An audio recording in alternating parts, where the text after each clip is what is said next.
Sri TV நேயர்களுக்கு வணக்கம். சமீபத்தில் பாளையங்கோட்டை பக்கத்தில் இருக்கக்கூடிய மேலப்பாளையத்தில் ஒரு துயரமான சம்பவம் நடந்தது. என்ன சம்பவம் அப்படின்னு பார்த்தோம்னா, ஒரு சின்ன குழந்தை வீட்டில் வைத்து பிரசவம் பார்த்துருக்காங்க. அதில் அந்த குழந்தை தவறிவிட்டது. அது தொடர்பாக நசீன் ஹுசைன் அப்படின்னு சொல்லி அந்த குழந்தையின் தகப்பனார் கைது செய்யப்பட்டிருக்கார். அதுக்கப்புறம் அந்த பிரசவத்துக்கு கூட உடந்தையாக இருந்ததாக அஸ்கர், ஆனஸ் அப்படிங்கக்கூடியவர்களெல்லாம் கைது செய்யப்பட்டிருக்கிறார்கள் அப்படிங்கக்கூடிய செய்தியை நம்ம பார்த்தோம். இதை எதை கவனிக்கணும் அப்படின்னா, இந்த அஸ்கர் அப்படிங்கக்கூடியவர் ஒரு அடிப்படைவாத ஒரு துலுக்கன். அவர் என்ன பண்ணுறாரு அப்படின்னு சொன்னால், பொண்டாட்டிக்குள்ள சரீரத்தை வெளியால் பார்க்கக்கூடாது, இதுதான் அந்த இஸ்லாமிய மரபு அப்படின்னு சொல்லி பலருக்கு அதில் அந்த ஆனஸுங்கக்கூடியவர் அவரால் மூளைச்சலவை செய்யப்பட்டு அந்த மாதிரி பலருக்கு வீடுகளில் இவங்க போய் பிரசவம் பார்த்துருக்கிறதெல்லாம் இங்கக்கூடிய செய்திகள் இப்போ கொஞ்சம் கொஞ்சமாக வெளியில் வந்துக்கிட்டு இருக்கு.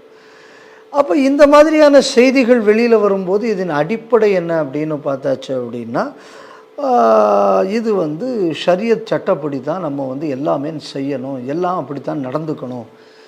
இப்போ இந்த மாதிரியான இந்த மத கோட்பாட்டை மையப்படுத்தி நமக்கு கிடைத்த தகவல்கள், இது தவிர வேறு 2 குழந்தைகள் இறந்து போனதாகவும் ஒரு செய்தி மேலப்பாளையம் பகுதியிலிருந்து நமக்கு வருகுது.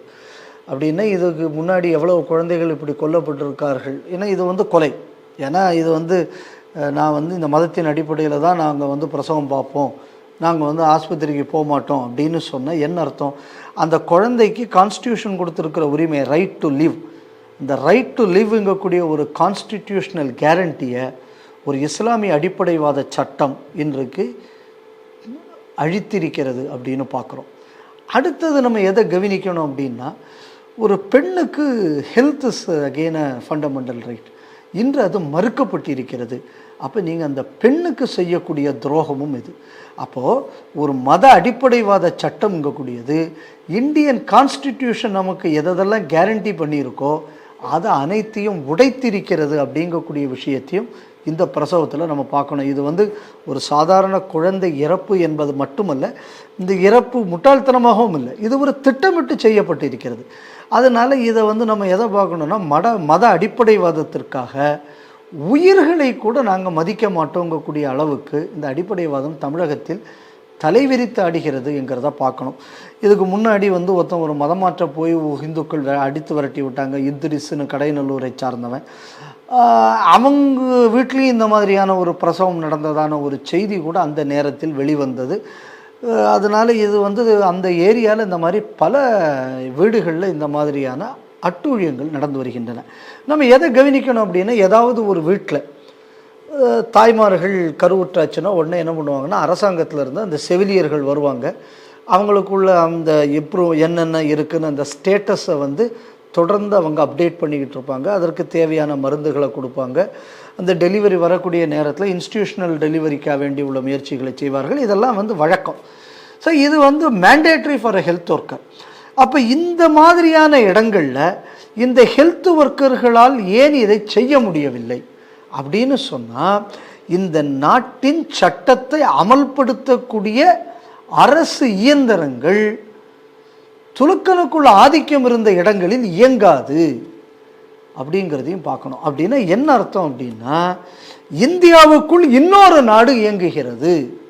இது இந்திய இறையாண்மைக்கு விடப்படக்கூடிய ஒரு சவாலாக நான் பார்க்கிறேன். அப்போ நீங்கள் அப்போ இந்த ஹெல்த் ஒர்க்கருக்குள்ள பணி என்ன? அப்போ இவங்க பல விஷயங்கள்லாம் சொல்லுவாங்க. இன்னும் சொல்ல போயாச்சுன்னா, 2வது குழந்தை பிறந்த உடனே ஹிந்து தாய்மார்களை இந்த குடும்ப கட்டுப்பாடு ஆப்ரேஷன் பண்ணுறதுக்கு அவ்வளவு தூரம் வற்புறுத்துவாங்க. இவ்வளவு குழந்தைய துலுக்கண்ட போய் இந்த மாதிரி நீ குடும்ப கட்டுப்பாடு பண்ணியே தீரணும்னு ஒன்றும் வற்புறுத்துறதில்லை. இப்போ அதையும் தாண்டி அடிப்படையாக இருக்கக்கூடிய இன்ஸ்டிடியூஷனல் டெலிவரிக்கு கூட இவங்க ப்ரெஷர் பண்ண முடியலை. அது என்ன அவங்க செய்யக்கூடாது என்பது அவர்கள் நோக்கமானு எனக்கு தெரியலை. ஆனால் அங்கே இருக்கக்கூடிய சூழல் அவர்களை செய்ய முடியாமல் ஆக்கி விடுகிறது. ஏன்னா இந்த நடந்த இடம் என்னன்னு பார்த்தீங்கன்னா, மேலப்பாளையம். இங்கே ஆல்ரெடி என்ன இருக்குது அப்படின்னு பார்த்தாச்சுன்னா, ஹாருனிஷா அப்படின்னு சொல்லி ஒரு பெண், அவங்க ஏதோ தகாத உறவில் ஈடுபட்டாங்கன்னு சொல்லி அவர் முல்லான் சையத் அலிங்கக்கூடிய கொஞ்சம் கூட்டம் எல்லாம் சேர்ந்தெடுத்து கழுத்தறுத்து கொன்றார்கள். இதற்கான ஒரு வழக்கு நடந்தது. அதே மாதிரி அங்கே ஒரு பெண்ணுக்கு மேலே இதே மாதிரியான ஒரு புகாரை சொல்லி கல்லெறிந்தி அந்த பெண் கொல்லப்பட்டார். இது நடந்ததும் அதே ஏரியாவில். அதனால் இந்த மாதிரியான ஷரியத்து சட்டங்கள் இந்த இடத்தில் நடைமுறைப்படுத்தப்படுவதால் அந்த இடத்துல தமிழ்நாட்டின் இன்னும் சொல்ல போயிடுச்சுன்னா அம்பேத்கரின் சட்டத்துக்கு அங்கே வேலை இல்லை. இந்த நிலை இன்று தமிழகத்தில் இருக்கிறது என்பதுதான் ஒரு ஆபத்தான விஷயமாகவும் நம்ம பார்க்கணும். இப்போ இந்த சம்பவம் நடந்த உடனே இதை கண்டித்து எந்த துடுக்க அமைப்புகளும் இந்த மாதிரி இவன் பண்ணினது தப்புன்னு ஒரு ரூபாய் அறிக்கை விடலை. அதே நேரத்தில் ஜமாத் உல் முஸ்லிமீன் அப்படின்னு சொல்லி ஒரு அமைப்பு, இதில் என்ன தவறு இருக்குது, இந்த மாதிரி பண்ணின கவர்மெண்ட் இப்போ அரெஸ்ட் பண்ணியிருக்குல்ல இந்த குழந்தையோட அப்பா, அதுக்கு உதவி பண்ணவங்க, அவர்களையெல்லாம் உடனடியாக வெளியில் விடணும். அந்த காலத்தில் ஆஸ்பத்திரி இருந்ததா, அதுக்கப்புறம் கவர்மெண்ட் ஆஸ்பத்திரியில் போகக்கூடியவங்கள்லாம் சாகிறதே இல்லையா அப்படின்னு சொல்லி அந்த ஜமாயத்துல் முஸ்லிமீன்கக்கூடிய ஒரு அமைப்பு ஒரு பதிவிட்டிருக்காங்க வலைத்தளத்தில். இப்போ நம்ம கேள்வி என்ன அப்படின்னு சொல்லியாச்சுன்னா, அந்த காலத்தில் ஆஸ்பத்திரி இல்லை, ஆனால் பிரசவம் பார்ப்பதற்குன்னு மருத்துவச்சிகள் இருந்தாங்க. இந்த பிரசவத்துக்குன்னு உள்ள நிபுணர்கள் நம்ம ஊரில் உள்ள நாட்டு மருந்தில் இதுக்குன்னு நிபுணத்துவம் பெற்றவர்கள் எல்லாம் இருந்தார்கள். பிற்காலத்தில் வெள்ளைக்காரன் ஆட்சிக்கு வந்ததுக்கப்புறம் நம்ம உள்நாட்டு மருத்துவ முறைகளை முழுமையாக கிறிஸ்தவ வெள்ளைக்காரன் அழித்தான். அழித்ததுக்கப்புறம் நமக்கு வேற வழி இல்லாமல் இதில் நாம் தள்ளப்பட்டோம். இதெல்லாம் உண்மை. அப்போது நீங்கள் மாற்றாக இப்போ ஒரு ஆயுர்வேத டாக்டரையோ இல்லை வேற யாரையாவது நீங்கள் வச்சு இந்த பிரசவத்தை பார்த்துருந்தீங்க அப்படின்னா பிரச்சனை இல்லை. ஆனால் நீங்கள் வெள்ளைக்கார மருத்துவத்தை சேலஞ்சு பண்ணுறதுக்குள்ள அடிப்படை என்ன அப்படின்னா, அவன் தவறு செய்து கொல்லறான், நான் மதத்தின் பேரால் கொல்றேன், அதனால் என்னை நீ கொலைகாரன் என்று எப்படி சொல்லலாம் அப்படின்னு கேட்குற மாதிரி இது இருக்குது. அப்போது ஒன்றும் மத அடிப்படைவாதம் இவனுக்குள்ளது. அந்த பக்கத்தில் ஒரு எக்ஸ்ட்ரீம் கேஸ். ஏன்னா error is bound to happen. ஒரு பக்கம் ஒரு ட்ரெயின்டு ப்ரொஃபஷ்னல் பார்க்குற இடத்துல வரக்கூடியதுக்கு அதுக்கு பேர் ஒரு ஒரு ரேர் மிஸ்டேக். ரெண்டாவது அதுக்கு வேறு பல ஃபேக்டர்ஸ் இருக்கலாம். இங்கே நீங்கள் யாருமே ட்ரெயின்டு ப்ரொஃபஷ்னல் இல்லையே, அப்போ அதையும் இதையும் இணைச்சி பேசுவதுங்கக்கூடியது எந்த அடிப்படையில் அப்படிங்கக்கூடிய ஒரு கேள்வியும் வருகிறது. அப்போது இந்த மாதிரியான சித்தாந்தங்கள் இந்த அமைப்பு எங்கேருந்து இந்த செயல்படுகிறது தலைமையிடமாக கொண்டு அப்படின்னு பார்த்தோம்னா, இலங்கையில் இருக்கிற புத்தளத்தை மையமாக வைத்து செயல்படுகிறது.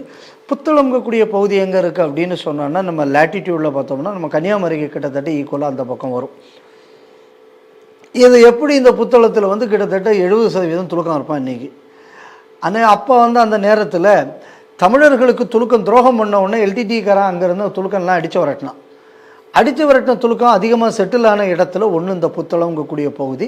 இன்னும் அந்த நேரத்தில் அவர்கள் பாகிஸ்தானின் ஐஎஸ்ஐக்கு ஆதரவாகவும் செயல்பட்டார்கள். இங்கே மைக்ரேட் ஆகி வந்த துலுக்கங்கக்கூடியதெல்லாம் பழைய வரலாறை தெரிந்தவர்களுக்கு தெரியும்.